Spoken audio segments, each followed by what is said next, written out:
Hello everyone, very good evening. स्वागत है आप सभी का हमारे ऑफिशियल पीडब्ल्यू एप्लीकेशन में। आप जितने भी दोस्त साथी मित्र सेशन में जुड़े हैं सभी का तहे दिल से स्वागत है। कैसे हैं आप लोग, क्या चल रहा है? एक बार प्लीज कंफर्म करिए आप सभी को मेरी आवाज क्लियर है, properly audible and visible to everyone.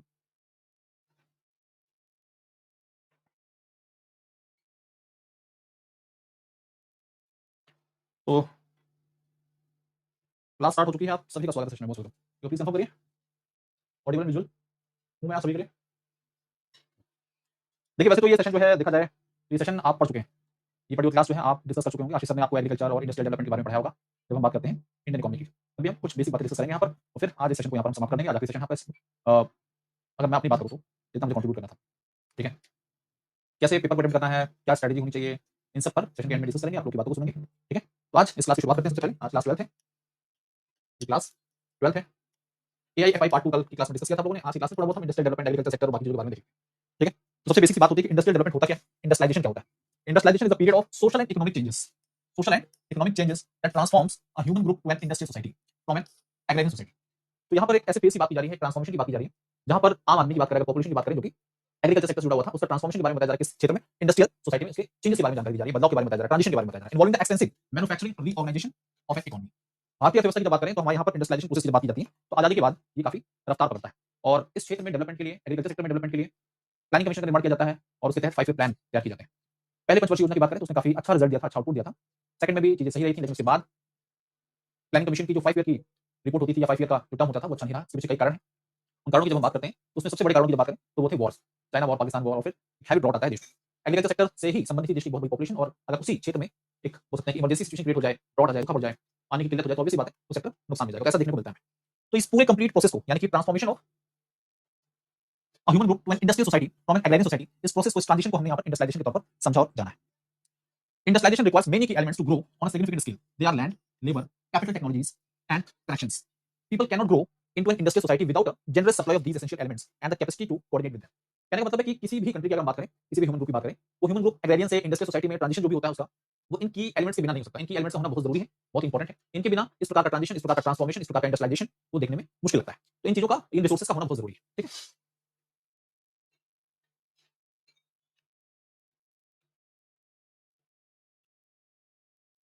प्रिया, प्रिया बच्चे, आप बता दें कि आप मैसेज नहीं सेंड कर पा रही, किस चैनल की बात कर रही हैं आप? सीए भाई भास्कर सर पर बात कर रही हैं, क्या टेलीग्राम जो चैनल है उस पर आप मैसेज सेंड नहीं कर पा रही हैं?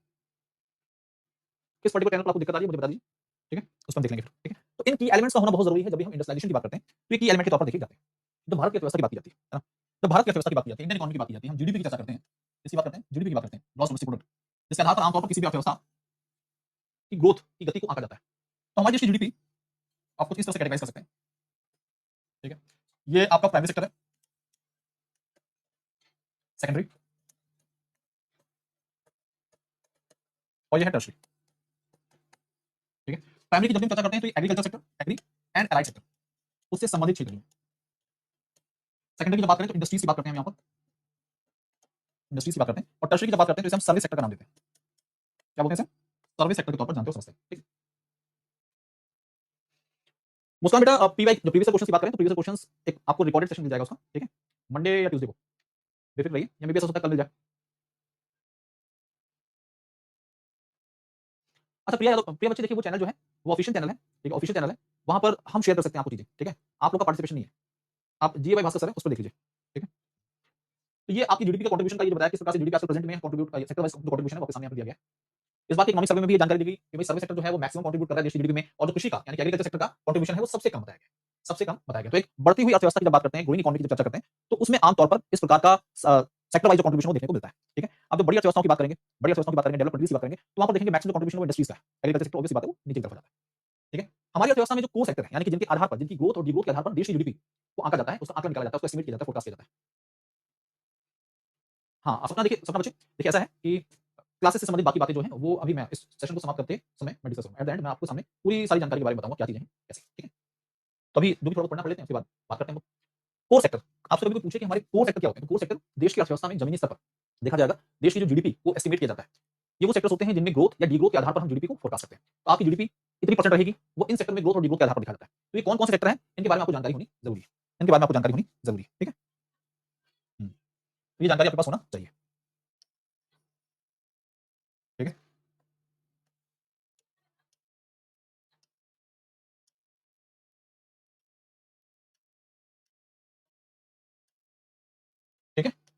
अभी सेक्टर कौन कौन से? Cement, coal, crude oil, electricity, fertilizers, natural gas, refinery products, steel. तो ये कोर 8 कोर सेक्टर, तो आपको कंफ्यूज नहीं होना, कोर सेक्टर में और प्रायोरिटी सेक्टर में आपको कंफ्यूजन नहीं होना चाहिए, ठीक है? ये कोर सेक्टर है जिनकी ग्रोथ और डिग्रोथ के आधार पर देश की जीडीपी को एस्टिमेट किया जाता है।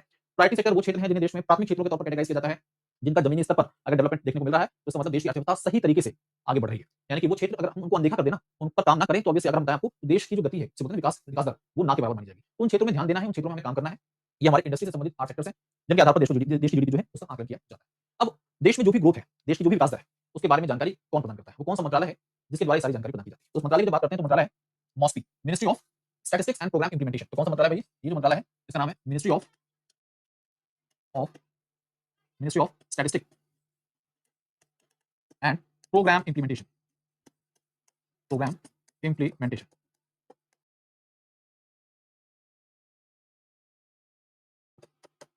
किस नाम से? मॉस्पी के नाम से जानते हैं। इसके अंतर्गत दो विंग्स आते हैं, यानी कि इस संस्था को दो तरीके से कैटेगराइज किया, इस मंत्रालय को दो तरीके से कैटेगराइज किया गया है, ठीक है?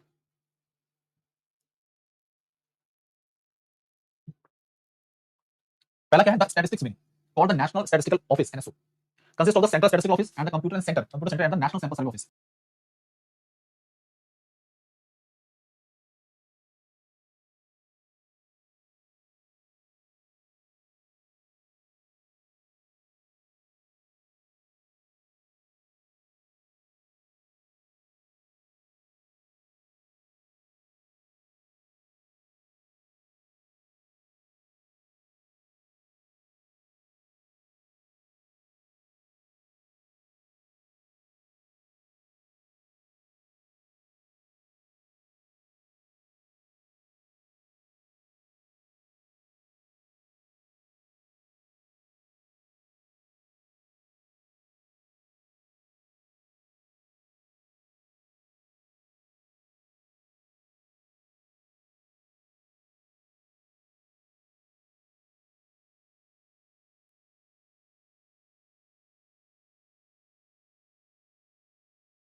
तो साथियों एक बार प्लीज कंफर्म करिए, आप सभी को मैं दिखाई और सुनाई दे रहा हूं? थोड़ा सा नेटवर्क इशू है, ठीक है?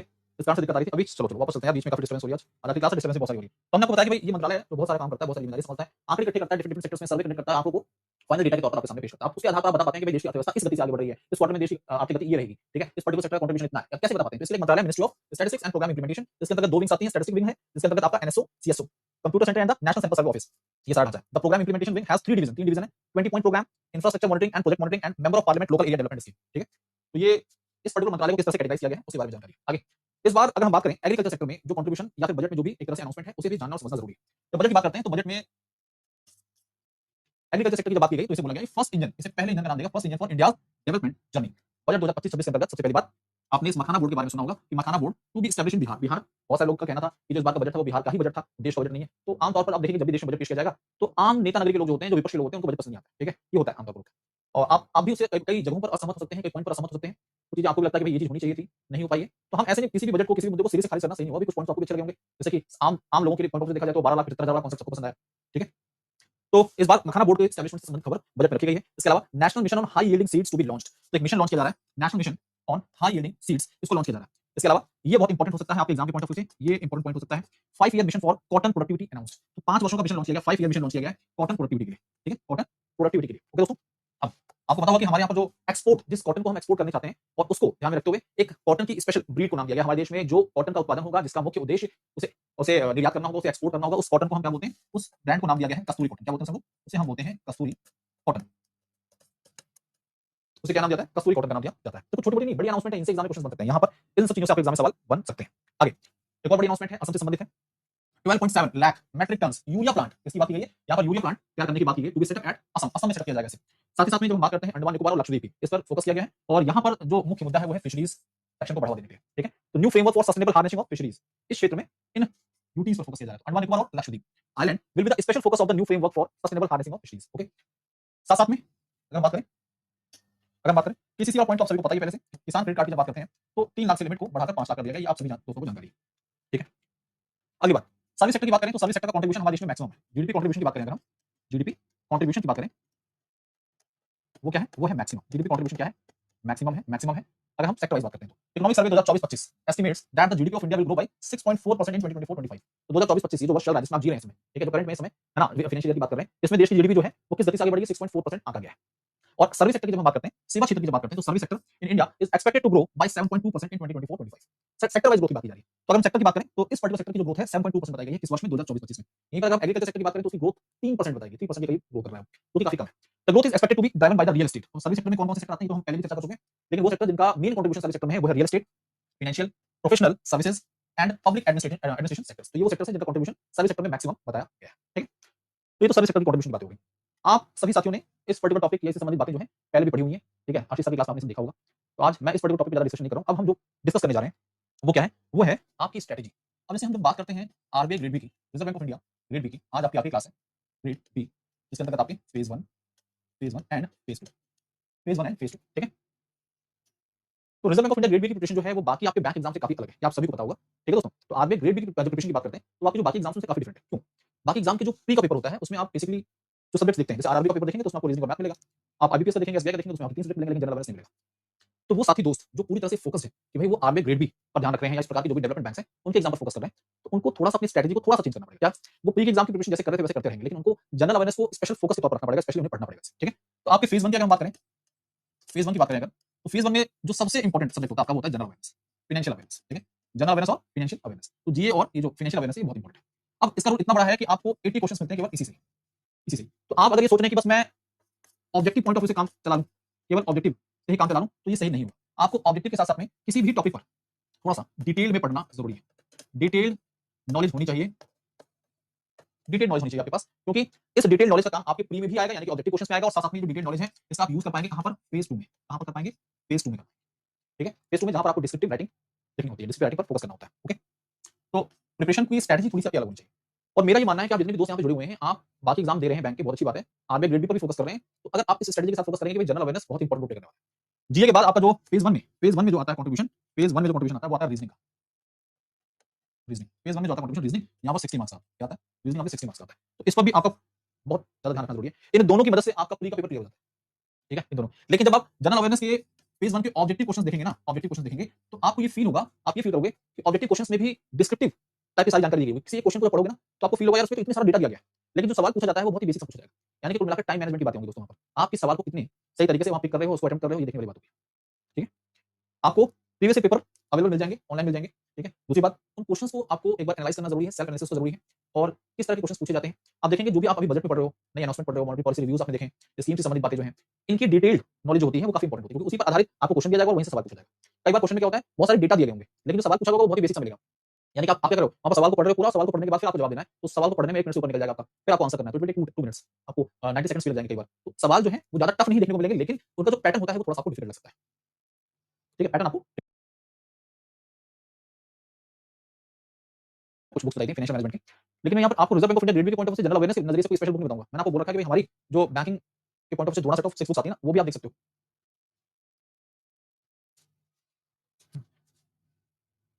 फेज 1 का कट ऑफ कैसे मैनेज करते हैं, देखिए भाई, फेज 1 के कट ऑफ की जब बात करेंगे तो सबसे ज्यादा फोकस किस पर करना है, आपका फोकस सबसे ज्यादा जनरल अवेयरनेस पर होना चाहिए जी, मैक्सिमम, क्योंकि कितने क्वेश्चन आ रहे हैं, 80 क्वेश्चन आ रहे हैं।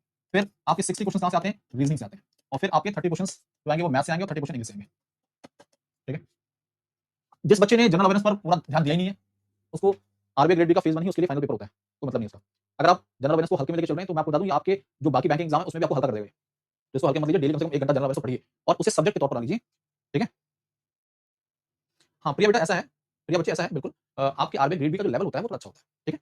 आरबीआई ग्रेड बी का फेज 1 का भी लेवल अच्छा मिलेगा, फेज 2 में तो आपको चीजें देखने को मिल जाएंगी कि वहां पर मैनेजमेंट भी देखने को मिल रहा है, फाइनेंस के सब क्वेश्चंस भी देखने को मिल रहे हैं, ठीक है। इकोनॉमी से संबंधित क्वेश्चंस मिलेंगे आपको, तो वो तो इंपॉर्टेंट रहेगा ही, ठीक है।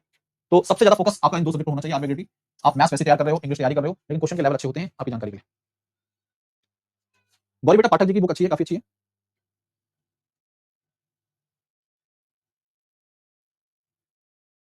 नहीं सुष्मिता बेटा, सारे क्वेश्चन अटेम्प्ट नहीं करना, आपकी जानकारी के बता दें, आप नेगेटिव स्कोरिंग भी होती है ना, सारे क्वेश्चन अटेम्प्ट करें। अपने दिमाग में इस बात को बैठा लीजिए कि आप अपने आप को टेस्ट कर रहे हैं कि जो आपको आता है आप वही सवाल करेंगे। अगर आपने अपने आप पर काबू रख लिया, कंट्रोल रख लिया कि मुझे जितने क्वेश्चन आएंगे मैं उतना ही करूंगा, उसके अलावा नहीं करूंगा, तो मैं आपको बता रहा हूं सही दिशा में जा रहे हो। अगर आप भावनाओं में बहकर सवालों के जवाब दोगे तो आप अपने आप को जज ही नहीं कर पाओगे कि आपने कितना सही किया, कितना गलत किया। तो आप सभी जितने भी यहाँ पर स्टूडेंट जुड़े हुए हैं, मैं आप सभी से रिक्वेस्ट करता हूं कि आप आरबीआई ग्रेड बी का पेपर दीजिए, कोई दूसरा एग्जाम दीजिए, कोई भी एग्जाम दीजिए। आपको अपने आप को टेस्ट करना है, आप अपने आप को टेस्ट कर रहे हो, जितना आपको आए, जितना आपको लग रहा है कि भाई ये सवाल मुझे आते हैं, केवल उतना ही करिए, तुक्का बिल्कुल नहीं मारना। तुक्का नहीं मारना। क्यों? इससे आप अपने आप को एनालाइज कर पाओगे, सेल्फ एनालिसिस बोलते हैं ना इसे। अपने आप के बारे में जान पाओगे कि आप कहां स्टैंड कर रहे हो, किस सेक्शन में आप वीक हो, किसमें आपने ज्यादा अटेम्प्ट किया और कम पाया, यानी कि आपकी जो बेसिक्स हैं क्लियर नहीं है, कॉन्सेप्ट क्लियर नहीं है आपके।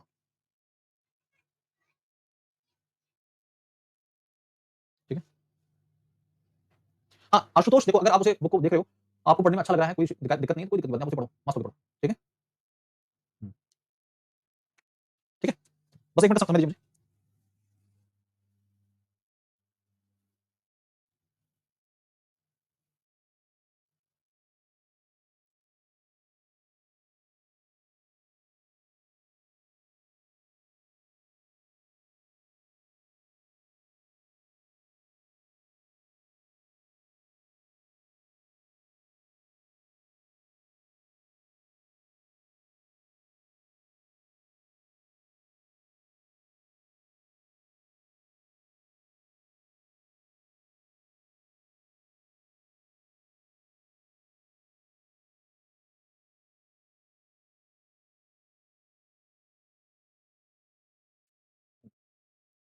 जी सर, ये सारे सब्जेक्ट्स के एग्जाम अलग अलग होते हैं या एक ही साथ एक ही पेपर में होते हैं?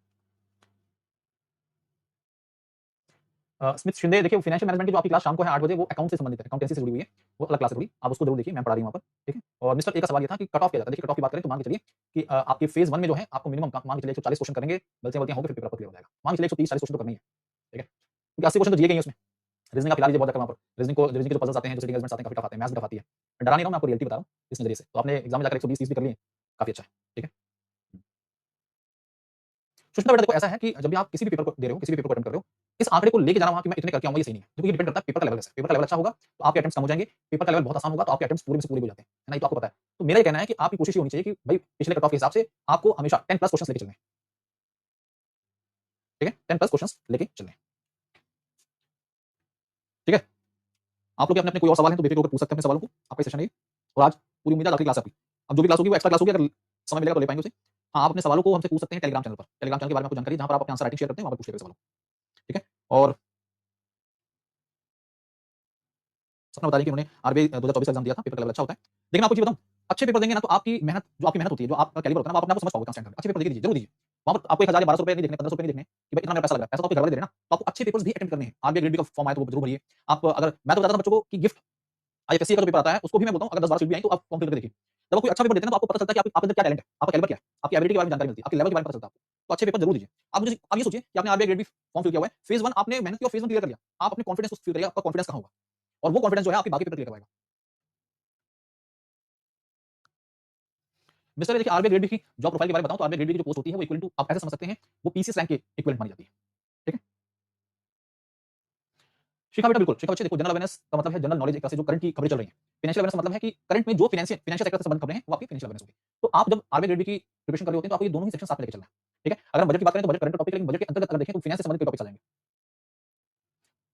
कुणाल, देखिए जब भी आंसर राइटिंग की बात आती है तो जो आपसे बोला गया है, आपसे बोला गया कि आपको एग्रीकल्चर डेवलपमेंट पर 200 शब्दों में लिखना है। एग्रीकल्चर डेवलपमेंट जो ग्रोथ है हमारे देश में, वो इतनी कम क्यों है सरकार के अथक प्रयासों के बावजूद भी, इस पर अपनी बात लिखनी है। समझिए मेरी बात।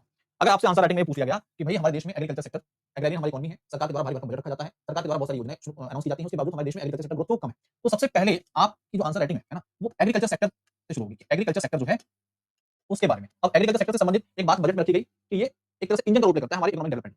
तो उस बात को आपने यहाँ पर मेंशन किया। एग्रीकल्चर सेक्टर के बारे में बताया कि ये सेक्टर जो है एक तरह से बैकबोन के तौर पर देख सकते हैं भारत की अर्थव्यवस्था, ये बैकबोन के तौर पर है। ठीक है, इंडियन इकोनॉमी के पॉइंट ऑफ व्यू से देखा जाए।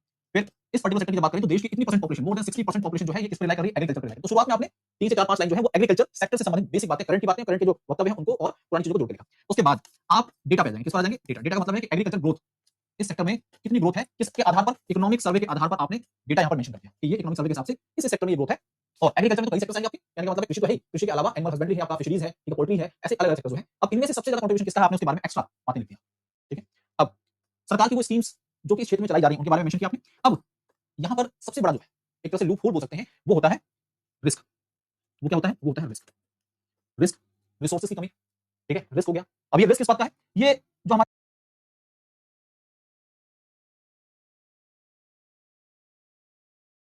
एक बहुत बड़ा क्वेश्चन मार्क लगा देता है इस पर्टिकुलर सेक्टर में जो भी फैसिलिटी प्रोवाइड की जा रही है, जो भी क्रेडिट का सप्लाई हो रहा है उस पर। तो बहुत सारे इंस्टीट्यूशन जो है उनके लिए,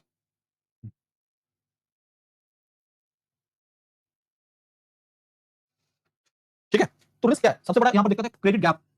क्या है क्रेडिट गैप। एग्रीकल्चर इंस्टीट्यूशंस और इस पर्टिकुलर सेक्टर में टेक्नोलॉजी की कमी, टेक्नोलॉजी के माध्यम से कृषि मैक्सिमम हम किस पे रिलाई करते हैं, मॉनसून पे रिलाई करते हैं। अगर ज्यादा है, अच्छा मॉनसून बहुत अच्छा आ गया तो बाढ़ आ जाएगी, और कम हो गया तो सूखा पड़ जाता है। ठीक है, तो ये जो है सेक्टर में सरकार अगर भरपूर प्रयास भी कर रही है कि भाई हम इसे आगे ले जाना, तो कई बार ये जो सिचुएशन होती है ये आपको बाउंस बैक वाली सिचुएशन में ले आती है। तो इसके बारे में आपने जानकारी दी, सरकार के कौन कौन से कंट्रीब्यूशन है, सरकार की कौन कौन सी स्कीम्स बहुत अच्छा काम कर रही है क्षेत्र में, सरकार के बजट में वो कौन सी नई बातें हैं जो कि एग्रीकल्चर सेक्टर को बूस्ट कर सकती हैं, जिससे हम पॉजिटिव फ्यूचरिस्टिक सोच को बता सकते हैं। तो जब इस तरह से आपका आंसर राइटिंग करंट के साथ आप इसे जुड़ेंगे और इन्वॉल्व करके लिखेंगे, तो आपके आंसर राइटिंग पर आपको अच्छे नंबर मिलने के चांसेस होते हैं। ठीक है, कुणाल देखिए, केवल पॉइंट नहीं लिखने, आप एक पर्टिकुलर टॉपिक उसके अंदर कुछ बातें फिर उसे पॉइंट्स में एक्सप्लेन कर सकते हैं। समझ मेरी बात को, फिर एक टॉपिक, एक हेडिंग, हेडिंग के अंदर पॉइंट्स लिख सकते हैं, लेकिन कुछ आपको पैरास लिखने पड़ेंगे, सारी बातें पॉइंट में लिखनी है। आरबीआई ग्रेड बी फाइनेंस का सिलेबस तो बहुत वास्ट है, और सौम्य का सवाल है कि financial market and risk management, बिल्कुल वो उसके लिए अलग हमारे एडुकेटर्स हैं, वो आपको पढ़ाएंगे। ठीक है, सबके अपने अपने जिम्मेदारियां हैं, सबकी अपनी अपनी रिस्पांसिबिलिटीज हैं। As a complete financial management को एक आदमी नहीं पढ़ा रहा है, उसको अलग अलग एडुकेटर्स ने अपनी रिस्पांसिबिलिटी के तौर पर लिए हुए कुछ चैप्टर्स आपको अभी शाम को 8 बजे अकाउंटेंसी जो है वो मानवी में पढ़ा रही है, उसके बाद अरविंद सर आपको पढ़ाएंगे रिस्क मैनेजमेंट से संबंधित कुछ टॉपिक्स। ठीक है, मैं भी ऐसा सोचता हूं। बिल्कुल सौम्य, देखिए ऐसा है, मैंने आपको बता दिया कि टॉपिक्स डिवाइडेड हैं अपने अपने एक्सपर्टीज के हिसाब से। जो यूनिट्स हैं, जो टॉपिक्स हैं, वो टीचर्स पढ़ा रहे हैं। ये मेरे अधिकार क्षेत्र में इतना आता था जो मैंने पढ़ाया आपको, इवन मैंने आपको एक्स्ट्रा पढ़ा दिया फाइनेंशियल सिस्टम में, बहुत सारी बातें जो हैं आपको सुष्मिता मैम ने भी पढ़ाई होंगी, आशीष सर ने भी पढ़ाया होगा, उसके बाद भी मैंने वो चीजें कवर की हैं। ठीक है, ओके, ठीक है दोस्तों, तो ये सारी बातें आपको ध्यान में रखनी है। बाकी आपकी कोशिश ये होनी चाहिए, जब भी आप कोई भी बात आंसर राइटिंग में लिखते हैं, तो उसका सोर्स जो है वो जेन्युइन सोर्स होना चाहिए। आप अगर अपनी बातों को पीआईबी या फिर हमारी जो एग्रीकल्चर मिनिस्ट्री के डेटा से, अगर कोई एग्रीकल्चर से संबंधित कोई बात पूछी जा रही है, तो एग्रीकल्चर मिनिस्ट्री जो है उसके द्वारा जो डेटा रखा गया है उसको आपने उठाया है, आप पीआईबी की साइट से उठा रहे हैं कुछ, ठीक है, इकोनॉमिक सर्विस आपने जो डेटा उठाया, ये सब आप बोल सकते हैं कि गवर्नमेंट इंस्टीट्यूशन के डेटा है और इन्हें सही माना जाएगा। ठीक है, अब आपको दिमाग में रखना है कि आपसे सवाल वहां पर एकदम आप जो भी पूछे जा रहे हैं उनके जवाब आपको अनबायस्ड होकर देने हैं। ठीक है, आप वहां पर एक स्टूडेंट के तौर पर बैठे हुए हैं और आपसे किसी पार्टी की तारीफ करने के लिए नहीं बोला गया आपको। ठीक है, तो कोशिश ये करनी है निष्पक्ष होकर अपने सवाल के जवाब आपको वहां पर देने हैं। ओके, तो जैसे ही आप लोग इस समय मुस्कुरा रहे हैं, मुस्कुराते रहिए, हँसते रहिए, पढ़ते रहिए आगे। कोई दिक्कत परेशानी हो बेफिक्र होकर सीए भाई भास्कर सर और जीए भाई भास्कर सर, इन सब टेलीग्राम चैनल पर आप अपनी दिक्कतों को शेयर कर सकते हैं। ठीक है, तो मुझे लगता है कि आपके सवालों के जवाब जो हैं, मिस्टर, ये आपका सवाल था डिस्क्रिप्टिव में मैक्सिमम कितने मार्क्स आ सकते हैं, ये कौन सी बात होती है? आप अच्छा लिख के आइए, आपको जो मिलेगा आपको लग जाएगा कि भाई हाँ, मैंने अच्छा लिखा तो मुझे इतने मार्क्स मिले। दिव्या ने क्वेश्चन पूछा, दिव्या, कोई डिफरेंस नहीं है दिव्या, कोई डिफरेंस नहीं है, सेम है। ठीक है, परेशान मत होइए इन सब डिफरेंसेस के बीच में। यहाँ पर एक सवाल इंटरव्यू से संबंधित, मैं आपसे इंटरव्यू से जुड़ी हुई कुछ बेसिक बात बता देता हूँ आपको। जब भी आपने कोई एग्जाम क्लियर किया हुआ है और आपको इंटरव्यू फेस करना है, सबसे पहले आपका एजुकेशन बैकग्राउंड क्या है? आपने सिंपल ग्रेजुएशन किया हुआ है, बैचलर ऑफ आर्ट्स, आपने बैचलर ऑफ कॉमर्स किया हुआ है, बीकॉम किया हुआ है, बीए किया हुआ है। ऑब्वियस सी बात है, जो आपके सब्जेक्ट हैं, जो आपके ग्रेजुएशन में सब्जेक्ट हैं, थोड़ा-सा उन पर बेसिक चीज़ें आपको पता होनी चाहिए। ठीक है? आप इस पर्टिकुलर फील्ड में क्यों जा रहे हैं? इसके पीछे आपका एक लॉजिकल आंसर होना चाहिए। आप बैंकिंग फील्ड में जा रहे हैं, तो उसके पीछे एक लॉजिकल आंसर आपके पास होना चाहिए। ठीक है? करंट सिचुएशन की सवाल पूछे जा सकते हैं, करंट में इस समय जो चीज़ें चल रही हैं, उससे सवाल पूछे जा सकते हैं आपसे। अभी इस समय करंट में देखा जाए तो सबसे ज़्यादा चर्चाओं में क्या है? सबसे ज़्यादा चर्चाओं में अभी देश के प्रधानमंत्री नरेंद्र मोदी जी कहाँ गए? अमेरिका के दौरे पर। ठीक है, यूएस विजिट पर हैं। वहाँ पर क्या बातें हुई? US presidential election, Donald Trump president बने हुए हैं। फिर थोड़ा-सा पीछे आएँ तो बजट पेश किया गया है, मॉनेटरी पॉलिसी रिव्यू आया है। ये सब कुंभ, महाकुंभ के बारे में सवाल पूछे जा सकते हैं। तो ये सब करंट सिचुएशन है अभी के हिसाब से। अगर आप अभी करंट में इंटरव्यू देने जा रहे हैं, इंटरव्यू फेस करने जा रहे हैं, तो आपसे क्वेश्चन पूछे जा सकते हैं। ठीक है बच्चा? तो इस प्रकार के सवाल। दूसरी बात, जब भी सवालों के जवाब देने हैं, जैसे कि कई बार आप कोई भी इंटरव्यू देने जाएँगे, आपके मन में डर रहता है। क्यों? क्योंकि आप अपनी जॉब को सिक्योर करना चाहते हैं। जब आपको खोने का डर होता है, आप जब आपके मन में ये होगा ना कि मैं कुछ खो सकता हूँ, तो आप नर्वस हो जाते हैं। हर बच्चा इंटरव्यू देने जो भी पहुँचा है वहाँ पर, सबके मन में डर होता है। बस कोशिश आपको क्या करनी है, उस डर को आपको छुपाना है। उस डर को सामने आने नहीं देना। आपके हाथ भी हिल सकते हैं, आप शिविर कर सकते हैं। जब आप इस प्रकार की सिचुएशन में हो इंटरव्यू टाइम पे, तो कोशिश करनी है सवालों के जवाब जो है आपको बहुत ही धैर्यपूर्वक देने, मतलब थोड़ा-सा आप काम होके धीरे-धीरे बोलना शुरू करेंगे, फंबल नहीं होना। जब आप आराम से बात करते हैं, तो आप फ़ील करेंगे कि 1 मिनट तक बोलने के बाद आपका जो डर था वो धीरे-धीरे खत्म हो रहा होगा, आप जो शिविर कर रहे थे वो खत्म हो जाएगा। आप हो सकता है कि दूसरा, तीसरा सवाल सही जवाब नहीं दे पाएँ क्योंकि आपको नहीं पता। अगर किसी सवाल का जवाब आपको नहीं पता है तो आप एक्सक्यूज़ ले सकते हैं, सॉरी सर मुझे इस सवाल का जवाब नहीं पता है, थोड़ा-सा कन्फ्यूज़न है ना? तो आपसे नेक्स्ट क्वेश्चन पूछ लिया जाएगा। लेकिन अगर आप सवालों के जवाब गलत देंगे वहाँ पर, तो आप उसी गलत जवाब के इर्द-गिर्द ही घूमते रहेंगे और आपसे क्रॉस क्वेश्चन बहुत सारे किए जा सकते हैं। तो इन बातों को आपको इंटरव्यू के दौरान ध्यान देना है, और मैं आप सभी से उम्मीद करूँगा कि आप सभी अपने बैंक एग्ज़ाम के जो भी पेपर्स आ रहे हैं उनको अच्छे से अटेंड करें, किसी पेपर को छोड़े ना। अगर आपको लग रहा है किसी में 50 सीटें भी हैं, तो अगर आपने पढ़ाई की हुई है तो आपको वो फॉर्म फिल करना ज़रूरी है, उस फॉर्म को फिल करिए। मैं आपसे रिक्वेस्ट करता हूँ क्योंकि जितने ज़्यादा आप एग्ज़ाम देंगे, एग्ज़ाम का जो डर होता है वो आपके अंदर से निकल जाएगा। ठीक है? और श्रुति बेटा देखिए, मैंने आपको 2 टेलीग्राम चैनल बता रखे थे ना आपको। एक तो टेलीग्राम चैनल अपना है सीए बाय भास्कर सर, उस पर, और एक है जीए बाय भास्कर सर, उस पे भी आप भेज सकते हैं। ठीक है? तो आज के लिए, अभी के लिए इतना ही। ओके? बिल्कुल नहीं पड़ता है मिस्टर ए। आप जब इंटरव्यू में एंटर करने वाले होते हैं, इंटरव्यू जब आप इंटरव्यू फेस करने जा रहे होते हैं, तो वहाँ पर आपसे एक फॉर्म फिल कराया जाता है। उसे बोलते हैं पर्सनल अप्रेज़ल फॉर्म। उसमें आप किस लैंग्वेज में कंफर्टेबल हो, वो भी लैंग्वेज पूछी जाती है। आप इंग्लिश में कंफर्टेबल हो, अच्छे से जवाब दे सकते हो, बोल सकते हो तो इंग्लिश मेंशन करिए। आप इंग्लिश नहीं मेंशन करना चाहते हो, हिंदी तो हिंदी करिए। और वहाँ जाकर थोड़ी बहुत शब्दों का तो सवाल आप इंग्लिश में करते हैं। आप बोलचाल की भाषा हिंदी या इंग्लिश नहीं है, हमारी इंग्लिश भाषा है, तो वो कर सकते हैं। ठीक है? तो साथियों, आज की सेवा को यहाँ पर समाप्त करते हैं। आप जितने भी 2 साथी मित्र जुड़े, इतने दिनों तक हम लोगों ने साथ में पढ़ा। मुझे आप सभी साथियों को, आप सभी बच्चों को पढ़ाकर बहुत अच्छा लगा। होप सो सेम आपको भी ऐसा ही फील आया होगा। कोई दिक्कत, कोई परेशानी आपकी जो है, मैंने कोशिश की है कि मैं सेशंस में उन्हें सुलझाऊँ, रिज़ॉल्व करूँ। और सेशन के एंड में फीडबैक फॉर्म आएगा, उस फीडबैक फॉर्म को ज़रूर फिल करिएगा। क्लास अच्छी लगी, पढ़ना अच्छा लगा तो रेटिंग अच्छी करिएगा। ठीक है? तो आज के लिए, अभी के लिए इतना ही। धन्यवाद। नहीं, नहीं बेटा, इंग्लिश मेंशन नहीं करनी, आप हिंदी वहाँ मेंशन कर दीजिए, आप वहाँ जाकर थोड़ी बहुत बातें इंग्लिश में, कुछ शब्दों का इस्तेमाल इंग्लिश कर लिया करिए, है ना? थैंक यू बच्चों, बाय-बाय, धन्यवाद।